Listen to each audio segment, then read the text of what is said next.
अपने और अपने परिवार की खुशियों को समेटने के लिए, उसको बढ़ाने के लिए हम बहुत सारी बीमा कंपनियों का सहारा लेते हैं ताकि उनकी खुशियों को बीमा की सुरक्षा मिले।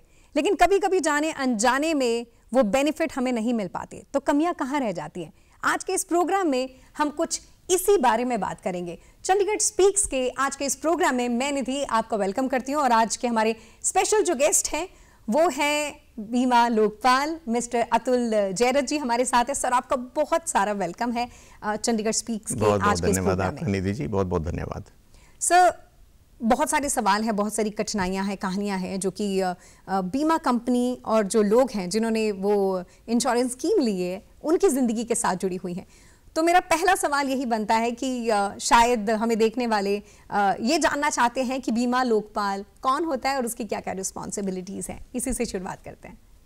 बीमा लोकपाल जितनी भी हमारे देश के अंदर इंश्योरेंस कंपनी है, चाहे वो जीवन बीमा की हो, चाहे गैर जीवन बीमा की हो, या स्वास्थ्य से रिलेटेड हेल्थ इंश्योरेंस कंपनीज हो, सारी की सारी बीमा कंपनी बीमा लोकपाल की जुरिस्डिक्शन के अंदर आती हैं जी। कोई भी पॉलिसी धारक या पॉलिसी होल्डर अगर उसकी कोई पॉलिसी से रिलेटेड कोई क्लेम हो, कोई कंप्लेंट हो या कोई दावे से रिलेटेड कोई क्लेम कंप्लेंट हो और वो सुलझाई ना गई हो इंश्योरेंस कंपनी द्वारा, तो पहली सीढ़ी उसके लिए रहती है कि वो इंश्योरेंस ओम्बुड्समैन को अप्रोच कर सकता है। और इंश्योरेंस ओम्बुड्समैन का पता, उसका एड्रेस पॉलिसी के अंदर ही दिया होता है और बताया गया होता है कि अगर जो पॉलिसी होल्डर है सबसे पहले तो कंपनी को अप्रोच करेगा और कंपनी उसकी कंप्लेंट की सुनवाई नहीं कर पाती तो वो फर्स्ट स्टेप के अंदर इंश्योरेंस ओम्बुड्समैन को अप्रोच कर सकता है। यही हमारा रोल है। हम अनसुलझी कंप्लेंटों को रिजॉल्व करते हैं एट द फर्स्ट स्टेप। यानी कि समवेयर वो पहला कदम हमें शुरुआत में ही मिला हुआ है लेकिन शायद हम उसके बारे में जानते नहीं जी। तो आपने जैसे कहा कि पीड़ित कुछ इस तरीके से अप्रोच कर सकते हैं, तो क्या पहला जो कदम है वो बीमा लोकपाल के साथ जुड़ता है? पहले तो आपको कंपनी को ही अप्रोच करना है नेचुरली। तो सर, ऐसा क्या कुछ टाइम ड्यूरेशन होता है कि जो बीमा कंपनी है, जैसे आपने बोला कि पहला कदम बीमा कंपनी के पास जाना है अपनी कंप्लेन लेकर पीड़ित को, तो उसके पास कुछ टाइम फ्रेम है कि इतने टाइम में उसका सोल्यूशन देना है, देन उसके बाद वो बीमा लोकपाल के साथ जुड़ेगा? ये भी बहुत क्लियरली लेड डाउन है। अगर कोई पॉलिसी होल्डर इंश्योरेंस कंपनी को अप्रोच करता है तो इंश्योरेंस कंपनी के पास 30 दिन का समय होता है। 30 दिन के समय में या तो कंपनी उसको जवाब देगी और सेटिस्फैक्टरी जवाब देगी, और अगर वो नहीं देती तो 30 दिन के बाद में वो हमारे को अप्रोच कर सकता है और फिर आगे की कार्रवाई की जाती है। सर, एक बार हमारे दर्शकों के साथ मैं चाहती हूँ कि कुछ जो स्टेप्स हैं, जैसे आपने बोला पहले बीमा कंपनी के पास जाना है, फिर वहाँ समाधान नहीं मिला तो बीमा लोकपाल के पास उन्हें आना है, तो ये जो स्टेप्स हैं इसके बीच में कुछ ड्यूरेशन भी है कि उसी टाइम पीरियड में उसको उसका समाधान मिलेगा, और अगर एक्सीड हो गया, एक्सपायर हो गया? बहुत ही अच्छा क्वेश्चन है आपका। ये ड्यूरेशन हर जगह रहता है। अगर आप किसी कोर्ट में भी जाएंगे तो एक लिमिटेशन पीरियड की बात की जाती है। जी। ये जो मैं आपसे कह रहा हूँ कि 30 दिन का समय, अगर 30 दिन के अंदर कंपनी जवाब नहीं देती तो 30 दिन से आपका समय शुरू होता है और 1 साल के अंदर अंदर आपको बीमा लोकपाल को कंप्लेंट करनी है या उनको अप्रोच कर सकते हैं आप। अच्छा। ये प्रावधान है कि 1 साल के अंदर आप अप्रोच कर सकते हैं, तो यही लिमिटेशन पीरियड है। लेकिन ये भी एकदम से लकीर की तरह नहीं है।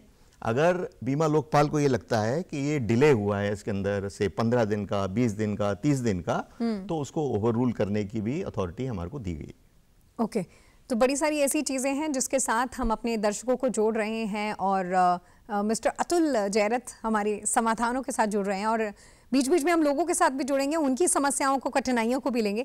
मेरा अगला सवाल सर आपसे ये है, जो कि लगता है कि जो भी हमें देखने वाले हैं उनकी ज़िंदगियों के साथ भी जुड़ा होगा, कि क्या आप तक पहुंचने का कोई इंटरमीडिएटर भी है? क्या आप तक पहुंचने के लिए हमें लॉयर के पास पहले जाना है या सीधा आप तक पहुंच सकते हैं? नहीं, ये आप तो बहुत ही अच्छे प्रश्न पूछ रही हैं आज। ये बहुत मैं क्लियर करना चाहता हूँ आपके दर्शकों को आपके माध्यम से कि हमारे यहाँ किसी वकील या किसी एडवोकेट की कोई ज़रूरत नहीं है। आपको किसी कंसल्टेंट, किसी थर्ड पार्टी को उसके थ्रू भी आने की ज़रूरत नहीं है। और सबसे बड़ी बात, आपको हमारे पास क्लेम रजिस्टर करने के लिए या अपनी कंप्लेंट रजिस्टर करने के लिए ना तो कोई फीस है ना कोई पैसा है। किसी को भी पैसा देना है आपको सिंपली ये निशुल्क तरीके से गवर्नमेंट ने ये प्रावधान किया है कि आप हमारे को अप्रोच कर सकते हैं और अपनी प्रॉब्लम का समाधान कर सकते हैं in a time bound manner. Okay और मैं जो हमें देख रहे हैं उनको ये भी बताना चाहती हूँ कि SCO 101, 102, 103 second floor Batra building sector 17D Chandigarh और हमारा पंजाब हरियाणा, अगर कोई आप इनके साथ जुड़े हुए हैं, इन शहरों से जुड़े हुए हैं, तो फिर आप समवेयर सर तक पहुंच सकते हैं, अपनी कंप्लेंट रजिस्टर करा सकते हैं और ये सारा जो बातें मैं बता रही हूँ हमारी जो मॉनिटर है वहाँ पर भी आप देख सकते हैं। मॉनिटर के साथ हम फिर से जुड़ेंगे क्योंकि वहाँ पर समस्याएं, परेशानियाँ, सवाल होंगे। लेकिन सर पहला सवाल कहीं ना कहीं मेरा दिमाग में ये भी आ रहा था कि अगर बीमा लोकपाल की बात करें तो आपके पास बड़े सारे सवाल आते होंगे, लोगों की बड़ी सारी परेशानियां आती होंगी। हाल फिलहाल आपने ऐसे कौन कौन से जो लोगों की दिक्कतें हैं उनका समाधान किया है? हर प्रकार के हमारे पास कंप्लेंट आती है। जो आजकल मैं देख रहा हूँ कि पंजाब के इंटीरियर से या हरियाणा के इंटीरियर से हमारे पास जहाँ पे अवेयरनेस लेवल कम है जी, तो वहाँ पे हमारे पास ज़्यादा कंप्लेंट आ रही हैं जीवन बीमा को लेके। ओके, लाइफ इंश्योरेंस, उसमें टेलीकॉलर्स के थ्रू पॉलिसी होल्डर्स को अप्रोच किया जाता है या प्रोस्पेक्ट्स को अप्रोच किया जाता है जी। और बोला जाता है कि जी अगर आप ये पॉलिसी लेंगे तो आपकी खाली ज़मीन के ऊपर हम एक जियो टावर लगा देंगे या एयरटेल का टावर लगा देंगे जिससे कि आपकी रेगुलर इनकम बन जाएगी। उस लालच के अंदर बहुत सारे लोग फंस जाते हैं, पॉलिसी खरीद लेते हैं इस बात को बिना जाने कि इंश्योरेंस कंपनी अलग है और टावर लगाने वाली कंपनी अलग है। लेकिन इस तरीके की हमारे पास बहुत सारी कंप्लेंट आ रही हैं, बहुत सारी। मतलब उसका इसी से जुड़ा हुआ एक सवाल दिमाग में आ रहा था कि जो साइबर क्राइम है वो भी कैसे बढ़ रहा है, क्योंकि बहुत सारे फ़ोन आते हैं कि आप ऐसी इंश्योरेंस पॉलिसी ले लें और इसी के थ्रू आप OTT अपना देकर शेयर कर लेते हैं, मनी डिडक्ट हो जाती है। सो बहुत सारी ये वाली प्रॉब्लम्स है जिससे जूझ रहे हैं। ये ऑनलाइन इंश्योरेंस के अंदर ये आमतौर पे ऐसा ही है कि टेलीकॉलर आपको कॉल करता है, आप कॉल के ऊपर ही इंश्योरेंस पॉलिसी फाइनलाइज करते हैं और वो आपसे OTT मांगता है, आप OTT देते हैं और पॉलिसी इशू हो जाती है।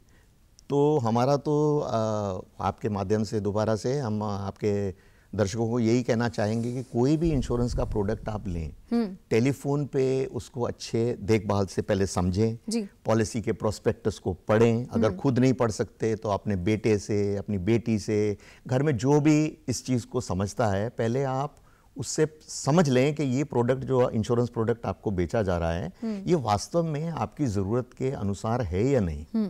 ये जनरली ये वाला स्टेप लोग छोड़ देते हैं और किसी ना किसी प्रकार के लालच में, कभी कभी हमने ये भी देखा है हमारे पास जो कंप्लेंट आई है कि लालच दिया जाता है कि जी आपको सोने का कॉइन देंगे अगर ये पॉलिसी खरीद लेंगे, आपको ये टेलीविज़न देंगे। और यही नहीं कि अनअवेयर लोग, हमारे यहाँ पे बहुत सारे केस आए हैं यहाँ पे मिलिट्री के बड़े बड़े ऑफिसर, ब्रिगेडियर लेवल के ऑफिसर्स, उनको टेलीविज़न का भुलेखा दे के उनको पॉलिसी बेची गई है और बड़ा अमाउंट दिया है। और तो इसलिए हम तो यही चाहते हैं कि जागरूकता बढ़े, लोग समझें कि इंश्योरेंस जो है बिना सोचे समझे लेने वाला कोई प्रोडक्ट नहीं है, आपके परिवार की देखरेख के लिए है, आपके फ्यूचर, आपके और आपके बच्चों के फ्यूचर के लिए है। तो बहुत ही सोच समझ के ये डिसीजन लेना है। ये डिसीजन एक टेलीफोन कॉल पे लेना और पहली कॉल के ऊपर लेना और पैसा दे देना वो ठीक नहीं है। और लेकिन बहुत सारी कंप्लेंट हैं इसके अंदर हमारे पास जो आपकी बातें सुनकर और समवेयर उसके साथ जुड़कर मुझे ये भी लग रहा है कि बड़ा इमोशनल स्टेप होता है कि हम समवेयर इंश्योरेंस के साथ जुड़ रहे हैं।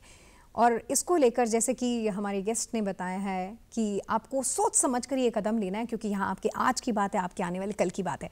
वैसे कुछ सवालों से भी हम जुड़ रहे हैं और जल्द ही हम स्क्रीन के साथ जुड़ रहे हैं। कौन कौन सी ऐसी समस्याएं हैं जो कि इंश्योरेंस को लेकर हैं, ये सवाल लेकर आए हमारे साथ स्टूडियो के बाहर से। 10 साल पहले टर्म इंश्योरेंस प्लान लिया था, तो ये काफ़ी सस्ता प्रीमियम पड़ता है जी इसका, और मैंने 1 करोड़ रुपए का टर्म प्लान ले रखा है जी। मेरे बेटे ने इंसिस्ट किया कि हमें हेल्थ इंश्योरेंस लेनी चाहिए।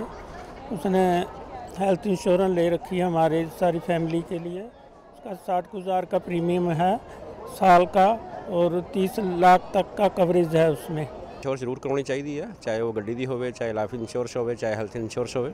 99 के अंदर मैंने एक पॉलिसी ली, पेंशन सुरक्षा स्कीम। मैं समझता हूँ कि मेरे 60 ईयर ओल्ड एज में सबसे बेस्ट पॉलिसी मेरे लिए वो रही है। इंश्योरेंस इज़ द मेजर की factor in everybody's life, therefore कुछ भी अनफोर्सीन किसी दे नाल ना होए विद गॉड फॉरबिडन। मैं तो सभी को यही चाहता हूँ कि सभी करवाएं और अच्छी बेनिफिट है इसमें, गाड़ियों के इंश्योरेंस भी कराएं और पॉलिसी भी कराएं। इंश्योरेंस बहुत बहुत इंपॉर्टेंट है, चाहे थोड़ी कार है, थोड़ी लाइफ है, मेडिकल है, हाउस इंश्योरेंस। मेरा पर्सनल एक्सपीरियंस है कि मेरे हस्बैंड ਦਾ ਜੀ ਮੈਡੀਕਲ ਇੰਸ਼ੋਰੈਂਸ ਨਹੀਂ ਹੁੰਦਾ ਤਾਂ ਮੈਨੂੰ ਬਹੁਤ ਐਕਸਪੈਂਸਸ ਪੇ ਕਰਨੇ ਪੈਣੇ ਸੀ, ਜੋ ਕਿਸੇ ਵੀ ਆਦਮੀ ਜਾਂ ਔਰਤ ਲਈ ਬਹੁਤ ਅਫੋर्ड करना मुश्किल हो जाता है। डिफरेंट एज ग्रुप के साथ भी हम जुड़े, बड़े सारे सवालों के साथ जुड़े। समवेयर अवेयरनेस है। हम जानते हैं कि हेल्थ इंश्योरेंस के साथ जुड़ना है, जीवन बीमा के साथ जुड़ना है, अपने व्हीकल को हमें सेफ गार्ड कराना है, ये तो पॉलिसीज़ में ही शामिल हो चुका है। तो इस अवेयरनेस के साथ तो लोग जुड़ रहे हैं, लेकिन ये अवेयरनेस के बाद जब प्रॉब्लम आ जाती है और समाधान के लिए जब आपके पास आते हैं, तो आप आज अपने साथ जुड़ने वाले इन सब के साथ क्या कहना चाहेंगे? 2-3 छोटी चीज़ें जो हैं मैं इनके सामने ये रखना चाहूँगा। पहले तो मैं ये जितनी भी बातें आपके साथ शेयर कर रहा हूँ या आपके दर्शकों के साथ शेयर कर रहा हूँ, ये पिछले 2-2.5 साल के अंदर जो हमारे पास केस आए हैं और आपने एक्सपीरियंस के बेस के ऊपर मैं शेयर कर रहा हूँ। जनरली इंश्योरेंस बहुत अच्छी चीज़ है, लेकिन कई बार ऐसे होता है कि आप जो प्रपोजल फॉर्म है उसको बिना पढ़े ही साइन कर देते हैं। सारी जो उसके अंदर जो इन्फॉर्मेशन डाली जाती है वो एजेंट या ब्रोकर के थ्रू डाली जाती है जी। और जब कोई आप किसी मुसीबत में होते हैं, जब आपको सबसे ज़्यादा ज़रूरत होती है इंश्योरेंस की, तो आप देखते हैं कि उस लापरवाही के कारण से आपका क्लेम खत्म हो जाता है। सिर्फ हम साइन कर रहे होते हैं लास्ट में। दूसरी बात, अराउंड 80% के केसेस के अंदर मैं हर बारी क्लेम पॉलिसी होल्डर या हमारे जो कंप्लेनेंट है उससे पूछता हूं कि आपने पॉलिसी पढ़ी है? 10 साल से आप पॉलिसी ले रहे हो, कभी आपने पॉलिसी पढ़ी है? वो कहते हैं हमने पॉलिसी नहीं पढ़ी। ये बहुत ही इंपॉर्टेंट चीज़ है, क्योंकि रेगुलेटर ने ये एक प्रावधान भी इसके अंदर दिया है कि जब आप इंश्योरेंस खरीदते हैं तो 15 दिन तक अगर आपको उस इंश्योरेंस पॉलिसी के अंदर कोई भी कमी लगती है या आपको लगता है कि जो पॉलिसी मेरे को बेची गई है वो मेरे अनुसार नहीं है, तो 15 दिन के अंदर आप उसका रिफंड ले सकते हैं। अच्छा, ये बड़ी अवेयरनेस वाली बात है। लेकिन ये ना तो एजेंट बताता है पॉलिसी होल्डर को, ना वो पॉलिसी होल्डर पॉलिसी पढ़ता है। तो उस कारण से क्या होता है, हमारे पास जब कंप्लेंट आती है 6 महीने निकल जाते हैं, 8 महीने निकल जाते हैं। तो इंश्योरेंस कंपनी का ये प्ली होता है, देखिए जी इन्होंने 15 दिन में आना था आपके पास पॉलिसी कैंसिल कराने, ये तो आए नहीं। ये ऐसी बातें हैं जिसके साथ जुड़ के मुझे ऐसा लगता है कि हमारी भी आंखें खुल रही हैं कि ये हमारे पास राइट है कि 15 दिन के भीतर हम उसको रेगुलेटर ने प्रोवाइड किया है। हाँ। रेगुलेटर ने भी पॉलिसी होल्डर का ध्यान रखते हुए उनके हितों की रक्षा के लिए ये बहुत ही इट्स अ वंडरफुल क्लॉज जो पॉलिसी के अंदर है। लेकिन लोग क्या है, वो पॉलिसी आती है, वो बोलते हैं जी 50 पेज की पॉलिसी है, कौन पढ़े। बस पॉलिसी के अंदर फर्स्ट पेज एक सिंगल पेज भी होता है जिसके अंदर मेजरली सब कवर होता है। तो आप एटलीस्ट उसको एक बारी पढ़ लें तो कोई भी मतलब आपको प्रॉब्लम आ ही नहीं सकती है। इंश्योरेंस बहुत ही इट्स अ वंडरफुल प्रोडक्ट, लेकिन कुछ छोटी छोटी कोताहियों के कारण से हम उसके बेनिफिट से वंचित हो जाते हैं। यानी कि वो कोताहियों से हम बचे रहें। और समवेयर अगर आपको इंश्योरेंस को लेकर कोई भी परेशानी आ रही है तो एक एड्रेस है जो मैं आपको फिर से आपके साथ शेयर कर रही हूँ, SCO 101, 102, 103, second floor, Batra building, sector 17D। आप अप्रोच कर सकते हैं, इनकी वेबसाइट भी अवेलेबल है। अपनी प्रॉब्लम्स, परेशानी, मुझे ऐसा लगता है कि इस कार्यक्रम के साथ जुड़ते हुए बहुत सारे जो डाउट्स हैं आपने उनके कहते हैं कि टेंशन को कम कर दिया होगा, चेहरे पे मुस्कुराहट को ले आए होगे और शायद आंखों में चमक आ गई होगी कि यस, प्रॉब्लम्स का सोल्यूशन है। अतुल जी, मेरा सवाल समवेयर आ रहा है, मुझे ऐसा लग रहा है लोग जो पूछना चाहते हैं वही सवाल आ रहे हैं कि कौन कौन सी ऐसी समस्याएं हैं जो कि बीमा लोकपाल के पास हम लेकर आ सकते हैं जो कि इंश्योरेंस के साथ जुड़ी हुई।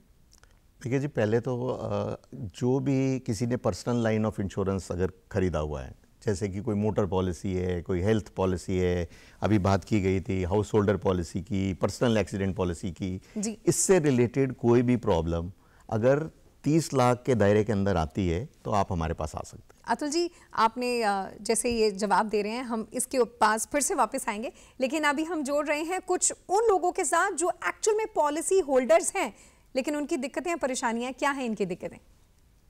I actually bought a car insurance policy from Universal Limited. So मैं जब इंश्योरेंस क्लेम करने गई तो ideally they said that my insurance will be claimed and मुझे फ़ी वगैरह कुछ नहीं भरनी पड़ेगी. सो मैंने अपनी कार ठीक करवाई विच टुक ऑलमोस्ट अ मंथ मेरी कार वापस लेने में. एंड जब पेमेंट की टाइम आया तो दे सेड कि आपका क्लेम अप्रूव नहीं हुआ है. एंड आफ्टर मल्टीपल मेल्स जो एटलीस्ट महीना चले कोई रिज़ल्ट नहीं आया. And I ended up paying all the amount for my car. So मेरा overall experience has been very bad with the company, insurance company also and the car company also जहाँ से मैंने car ली थी, because I never got any kind of support and a good feedback from them. अब जैसे बहुत सारे लोग हैं, एजुकेटेड हैं, लेकिन फिर भी एक धुन सी है, उनको सोल्यूशन का पता नहीं चल रहा कहाँ जाएं. तो सर आप इस सवाल का क्या जवाब देंगे, कैसे आगे बढ़े? इसके अंदर तो मेरे को लग रहा है कि जिस हिसाब से बता रही हैं, फर्स्ट ईयर की पॉलिसी है, डीलर से पॉलिसी खरीदी हुई है, क्लेम के टाइम के ऊपर इनको बोला गया कि जी आपका क्लेम होएगा और फिर बाद में रिजेक्ट कर दिया. तो ये फिट केस है एक बीमा लोकपाल पे आने के लिए. अगर ये अपना जो इनके पास जो प्रावधान के हिसाब से इन्होंने उनके ग्रीवेंस अधिकारी को अप्रोच कर चुके हैं तो ये हमारे पास आ सकते हैं. इनकी जो छोटे से इन्होंने फैक्ट्स दिए हैं उससे ये तो क्लियर नहीं होता कि कंपनी ने क्यों रिजेक्ट किया. ये इन्होंने अपने बात में भी नहीं, अपनी कम्युनिकेशन में भी नहीं बताया कि किस रीज़न से कंपनी ने क्लेम रिजेक्ट किया. क्योंकि जब कंपनी क्लेम रिजेक्ट करती है तो IRDA के रेगुलेशन के हिसाब से उनको मेंशन करना पड़ता है कि पॉलिसी के किस क्लॉज के अंदर ये क्लेम आपको रिजेक्ट किया है. और फिर जब हमारे पास आएंगे तो हम एग्जामिन करके देखेंगे कि जो कंपनी क्लॉज कोट कर रही है जिसके कारण से इन्होंने क्लेम इसका रिजेक्ट किया है वो मान्य है या नहीं. और उसके ऊपर फिर हम अपना अवार्ड देते हैं. तो कुछ ऐसे प्रोसेस है, प्रोसीजर्स हैं जिसके साथ हमें जुड़ने की ज़रूरत है. और सबसे पहले जुड़ने की ज़रूरत है आपकी अपनी पॉलिसी के साथ, और उसके बाद आप बीमा कंपनी के साथ जुड़ें. एंड उसके बाद अगला कदम है कि आप बीमा लोकपाल के साथ जुड़ सकते हैं. सर एक सवाल है, क्योंकि हेल्थ इंश्योरेंस के साथ हम जुड़े हुए हैं, तो हेल्थ इंश्योरेंस लेते हुए, क्योंकि हमें होता है कि 10 लाख का हमें इंश्योरेंस मिल रहा है, 25 लाख का मिल रहा है, और आजकल अगर लाइफस्टाइल की बात करें तो समवेयर सबको डर होता है अपनी सेहत को लेकर. तो हेल्थ इंश्योरेंस को लेते हुए हम किन किन चीज़ों का ख्याल रखें? हेल्थ इंश्योरेंस के अंदर जनरली हमने, जो मैं कंप्लेंट के बेसिस पे बोल रहा हूँ, जिसके अंदर मैंने अवार्ड पास करे हैं, ज़्यादातर केसेस के अंदर वही प्रपोजल पे ही शुरू हो जाती है बात कि एजेंट बोलता है जी आपको ना, अगर आपको डायबिटीज़ है तो आपको लिखना नहीं है, आप ना अपने बीपी के बारे में मत बताएं. ये मेरे को लगता है एक बहुत ही गलत सजेशन है. क्योंकि मिस सेलिंग जो बेसिकली हो रही है या तो एजेंट के थ्रू हो रही है, या जो पॉलिसी बेच रहा है, या ब्रोकर है, या एग्रीगेटर है, उसके थ्रू हो रही है. लेकिन हमें एक अवेयरनेस इसी बात की क्रिएट करनी है कि जब आप इंश्योरेंस पॉलिसी ले रहे हैं तो कृपया करके कुछ भी झूठ उस प्रपोजल फॉर्म में अंकित ना करें. जो आप प्रपोजल फॉर्म भर रहे हैं उसको सत्यता से भरें, और उसके बाद अगर कंपनी आपका प्रपोजल एक्सेप्ट करती है तो वो हर क्लेम के लिए देनदार है. लेकिन अगर आपने प्रपोजल में ही जो बेसिक, जो हमारा इंश्योरेंस का एक प्रिंसिपल है, utmost good faith by the insurer as well as by the insured, policy holder को भी पूरे सच्चाई, क्योंकि कंपनी कोई मेडिकल तो कराती नहीं, आपसे पूछती है कि जी आप, अगर आप 50 साल या 55 साल से कम की उम्र है आपकी, और उससे ऊपर भी बेसिक टेस्ट कराती है, तो आपसे पूछती है कि जी आपको ये डिक्लेरेशन बताइए, आप गुड हेल्थ का एक जैसे डिक्लेरेशन दीजिए. अगर आपने झूठ बोला, क्योंकि जब आप हॉस्पिटल में जाएंगे तब आप झूठ नहीं बोलेंगे, आपका डॉक्टर भी झूठ नहीं लिखेगा. डॉक्टर लिखेगा कि जी इनको पिछले 10 साल से डायबिटीज है, ये फला मेडिसिन ले रही हैं, ये बीपी की प्रॉब्लम है, तो ये नॉन डिस्क्लोजर के बेस के ऊपर आपका क्लेम रिजेक्ट होएगा. तो सिंपल हेल्थ इंश्योरेंस को अगर आपने उसका पूरा फायदा लेना है तो 2 ही चीजें हैं. पहली तो प्रपोजल फॉर्म ठीक से भरें. दूसरा, आज की डेट के अंदर जो भी हेल्थ इंश्योरेंस कंपनी आपको पॉलिसी बेच रही हैं, आपको प्रॉमिस करती हैं कि जी कैशलेस मिलेगा आपको, आप हमारे ये 100 हॉस्पिटल में से किसी में भी चले जाइए, you don't have to pay anything. लेकिन अगर आप बाय चांस उस लिस्ट में नहीं जा पाते, वो तो एक्सेप्शन हो गया. वो एक्सेप्शन हो गया. आप जहां तक पॉसिबल है कंपनी के नेटवर्क हॉस्पिटल में जाएं. क्योंकि जहां पे आप नॉन नेटवर्क हॉस्पिटल में चले जाते हैं, फिर कंपनी आपसे कहती है ये हॉस्पिटल से ये कागज लाइए, जो कि आपको नहीं मिलेगा, हो जाता है, जो आपको मिलेगा ही नहीं. और अगर नेटवर्क हॉस्पिटल में जाएंगे तो it is the responsibility of the company, insurer. ये समवेयर आप सुझाव भी दे रहे हैं, हम सुझाव भी दे रहे हैं, और जितने हमारे अवार्ड हुए हैं इसी तरीके से हम उसको एग्जामिन करके और डिसीजन भी देते हैं कि नेटवर्क हॉस्पिटल में सपोज फोर्टिस में जाता है कोई, या मैक्स मोहाली के अंदर जाता है, तो उसमें हम इंश्योरेंस पॉलिसी होल्डर को कभी नहीं कहते कि आप ये डॉक्यूमेंट ला के दो। नेटवर्क का हॉस्पिटल है अगर कंपनी का, तो कंपनी लेगी डॉक्यूमेंट। सर एक सवाल बड़ा थोड़ा सा कंफ्यूजन भरा भी है, क्योंकि यहाँ पर इंश्योरेंस और एश्योरेंस की बात है। इंश्योरेंस हेल्थ पॉलिसी के साथ जोड़ते हैं, एश्योरेंस व्हीकल की अगर सुरक्षा की बात। मैं थोड़ा करेक्ट हाँ बिल्कुल कर दो सर। इंश्योरेंस बेसिकली जब हम बात करते हैं, जब हम इंश्योरेंस की बात करते हैं तो हम मोटरसाइकिल इंश्योरेंस, कार इंश्योरेंस, घर का इंश्योरेंस, उसकी बात करते हैं। जब हम एश्योरेंस की बात करते हैं तो हम जनरली बात कर रहे होते हैं लाइफ इंश्योरेंस की, जैसे अभी भाई साहब ने टर्म इंश्योरेंस की बात करी थी, वो सब एश्योरेंसेस हैं। सो बेसिकली एक नॉमिनिक्लेचर है, इसके अंदर ज़्यादा कोई इशू है नहीं। इंश्योरेंस हम प्रॉपर्टी इंश्योरेंस से रिलेटेड बात करते हैं, या जहाँ पे एसेट्स टैंजिबल। सर लेकिन फिर भी ना जो व्हीकल्स है हमारे, वहाँ पर एश्योरेंस भी लिखा आता है, तो इसको इसीलिए मैंने पढ़ लिया और इसलिए मुझे कंफ्यूजन हो गया। हो सकता है एक आधी कंपनी, मैं आपको एग्जांपल दे सकता हूँ, न्यू इंडिया कंपनी है जो बेसिकली नॉन लाइफ इंश्योरेंस करती है, लेकिन उनके नाम के अंदर एश्योरेंस है। लेकिन नाम का खेल है, लेकिन नाम का खेल उसके अंदर है, लेकिन बेसिकली उनका काम इंश्योरेंस का ही है।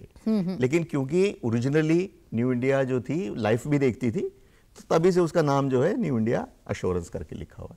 इतना ही डिफरेंस है मोटे तौर पे। सर समवेयर ना इसी सवाल से एक सवाल आ रहा है कि अगर ऐसे नाम के खेल को क्या बीमा लोकपाल अपनी तरफ से कुछ इसके ऊपर स्टेटमेंट या एक्शन लेती है? नहीं, हम बेसिकली क्या है ना, तो हम कोर्ट हैं, हम तो एक मीडिएटर का काम करते हैं। हाँ जी, हाँ जी। और यही हमारे में फर्क है, क्योंकि हम जो है ना तो कोई स्ट्रिक्चर पास कर सकते हैं, ना कोई पेनल्टी लगा सकते हैं, हम कोर्ट नहीं है। ये तो हमारे को गवर्नमेंट ने एक स्कीम बनाई है पॉलिसी होल्डर का और बीमा धारक का, उनके हितों की रक्षा करने के लिए।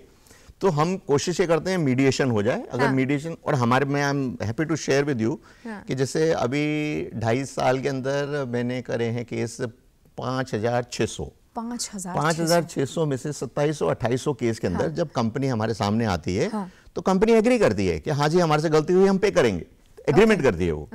सो इट इज, तो ये बेसिकली मीडिएशन का यही काम है। बाकी केस में हम अवार्ड करते हैं, जहां पे कंपनी नहीं मानती उस केस में अवार्ड भी करते हैं, लेकिन जहां पे हम कंपनी से कहते हैं कि we ask the right questions कि आप बताइए जी आपने ये क्यों करा, आपने ये क्लॉज में रेपुटेशन करा है, तो ये क्लॉज तो बनता नहीं है इसके अंदर। तो जितने केसेस मैंने आपको बताए हैं उसमें कंपनी मानती है हाँ जी हमारे से गलती हुई है और हम पे करने के लिए तैयार हैं, और 30 दिन में पे भी करते हैं। ठीक है सर, अगर मैं खुद पीड़ित हूं और मैंने कंप्लेन रजिस्टर कराई, आपके पास हम आए बीमा लोकपाल के पास, तो मेरी समस्या का समाधान मिलने का कुछ ऐसा टाइम लिमिट है? क्योंकि एक्साइटमेंट और ये होता है कि कब मिलेगा समाधान, क्योंकि पहले से ही चिंता होती है कि हमें इंश्योरेंस ने एक्चुअल में जो एश्योर किया था वो नहीं मिला। तो लेकिन हमारे यहाँ समय जो है वो ऑलरेडी स्कीम के अंदर ही लेट डाउन है। 90 दिन का समय है हमारा। 90 दिन में आपकी क्लेम रजिस्टर करके सेटल करते हैं। कंज्यूमर फोरम में भी इतना ही है।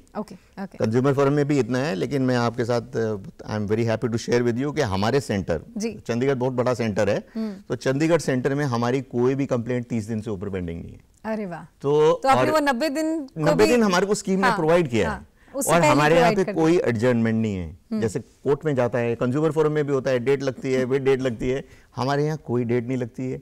एक डेट लगती है, वो सुनते हैं हम दोनों पार्टी को और अवार्ड करते हैं। ओके, तो समवेयर एक बहुत बड़ा सुकून है, राहत है। सर एक सवाल का जवाब आप दे रहे थे जहाँ पर 30 लाख की लिमिट की आप कुछ बात कर रहे थे, जब हम अपने लोगों के साथ जुड़ रहे थे, वो सवाल का जवाब मुझे ऐसा लग रहा है कि जो हमें देख रहे हैं वो कह रहे होंगे कि वो सवाल का जवाब रह गया।